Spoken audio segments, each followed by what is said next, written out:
Antonio Sosa owns and operates this small grocery with his parents, who immigrated from Mexico some 15 years ago. When you're new to a business industry, I mean, you kind of have to figure out yourself how to run it. Sosa works long hours and has transformed the store into something of a community center for local Hispanics. There's some people that actually come here. They've asked for a little help on translations on some things. We can cash checks, fax papers. But Sosa doesn't live in California or Texas. He serves a booming Hispanic population in tiny West Liberty, Iowa.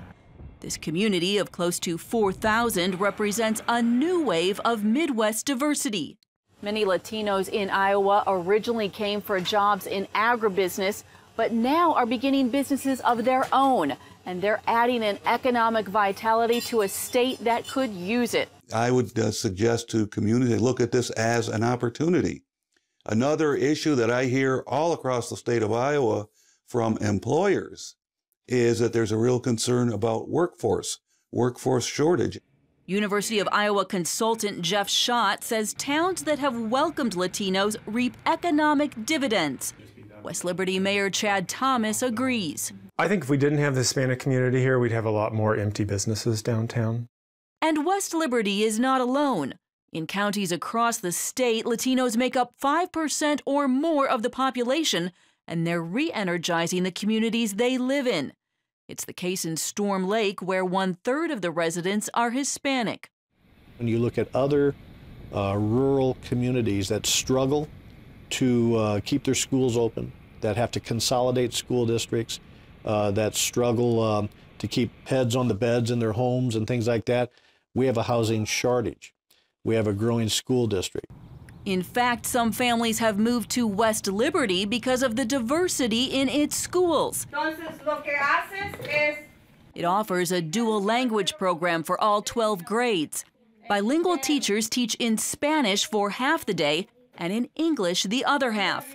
Parents like Pamela Romero are thrilled to see their kids becoming proficient in 2 languages. It's really good because right now they are both reading English and Spanish. They're writing English and Spanish, even the one that is in K. They have friends from all backgrounds. We hear them playing. Sometimes they all switch to Spanish and speak to each other in Spanish, which is amazing.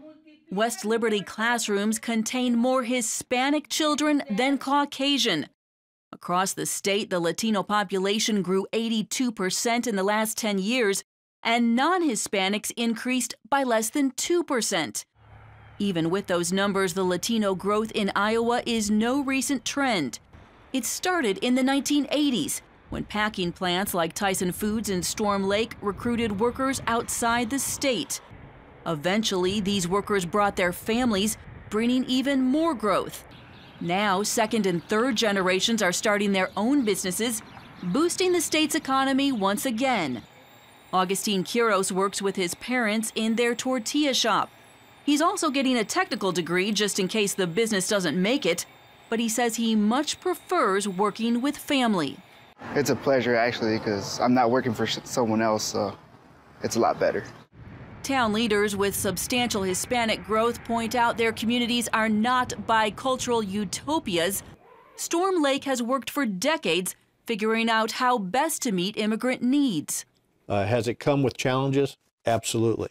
Are there issues that we still deal with our diversity? Every day. Do the positives outweigh the negatives? By far. As for the future, Chad Thomas says West Liberty simply sits on the front edge of a national trend. I think 30, 40 years from now, we won't be that unique. In the meantime, young entrepreneurs like Quiros and Sosa will work their dreams.